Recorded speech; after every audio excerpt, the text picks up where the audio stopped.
Hello, fellow Sierra this is BASARAKA. So listen to Alaji Siddiqui, Psalms Mana.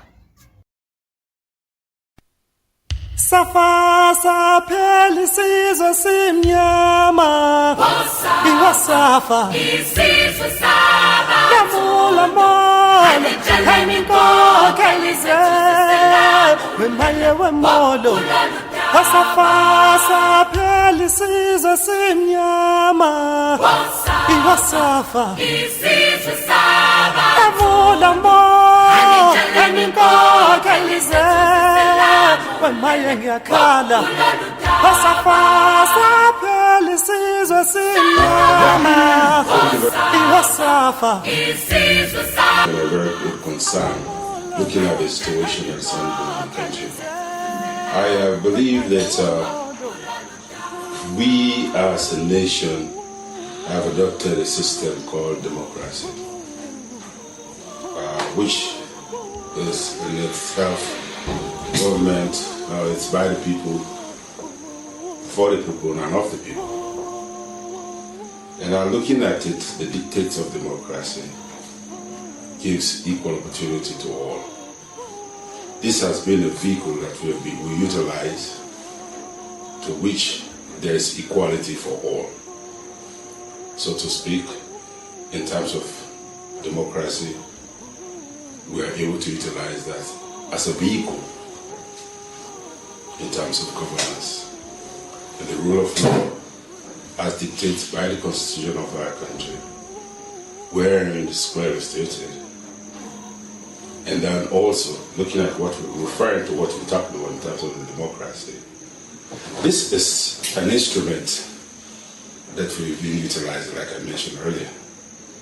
We as a nation adopted democracy. In our adoption of democracy, we have put aside what we were known for in the past, and that is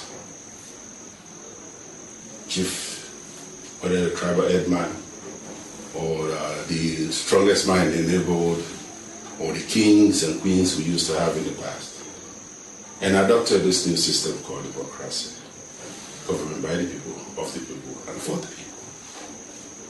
And this is the same instrument we utilize so that there's equality for all to get into governance. And when we get into governance, it's unfortunate that in the developing countries and some other parts of the world, we transform from democracy to authoritarian or dictators. And in our process of attaining that equality, or to convince the people, the populace, the electorate, we talk about reforms. And when we come into that, most people become oppressors, away from what they had already mentioned. And I see that also prevalent in our country today. It's rather unfortunate that the present party in governance, led by retired General Julius Maada Bio, we thought what he had preached before was what he was going to practice. It's rather unfortunate that we are seeing a different spectacle this time in governance. We thought to which we have been looked upon in the eyes of the camera for the wrong things. Yesterday it was the Civil War, and now we had the TRC as an instrument that could have been utilized for us to come together as a nation. Being elected as head of state, you're not the head of state for a particular region or tribe, but a head of state for the nation. It's rather unfortunate that when you talk about the separation of power, the three arms of government, being the executive, the legislative, and the judiciary, when we see this time around, there's too much meddling from one arm of government to another. It is very distinct. But how can you, the lawmaking body, which is the legislative, for us to see it's unfortunate that we have police officers went in physically to remove those parliamentarians out of parliament, the well of parliament. And I think it would have been done in a more civil way, using the judiciary. But it was done forcefully It was a disgrace to our democracy, our fragile democracy. And the due process was not undertaken. It was not gazetted.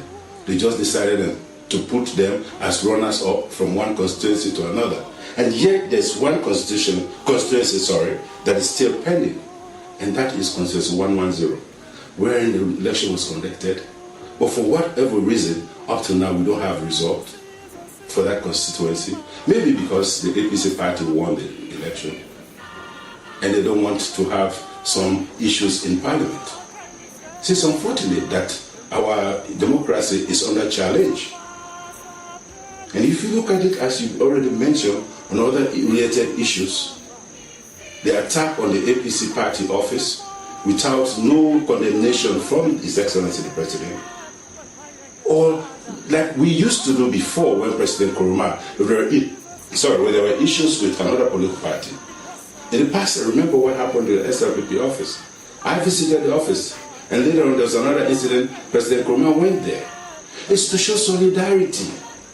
It's to show that we are one people in a country of just 7+ million. Our interaction should go beyond the pettiness of partisan politics. Our interactions should go beyond the pettiness of regionalism or tribalism. We should look at patriotism as a way, as an instrument, as a vehicle to transform our country. We have all that it takes, but we need the right leadership to transform our country. As the philanthropist of the year 2018 for West Africa, I've been preaching peace in other parts of the world. As a member of the 25-member advisory members of the Declaration of Peace and Cessation of Wars in the World, and other organizations which I serve, as the philanthropist of the year 2018 for West Africa, and other laurels that I received because of my approach, what had happened in the past. But I gave peace a chance. So for my brothers to be misguided, or the leadership not to have respected my office before, or my status, to have inflicted such mayhem on me, it was not me, it was the nation.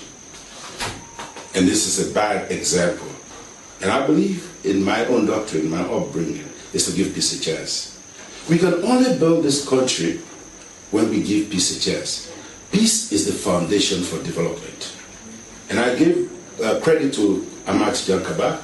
He fought very hard to bring peace into Sierra Leone, even dining with the devil at the time, to which he created the foundation that when we came into office, the leadership of President Ernest Bai Koroma, we were able to develop the country.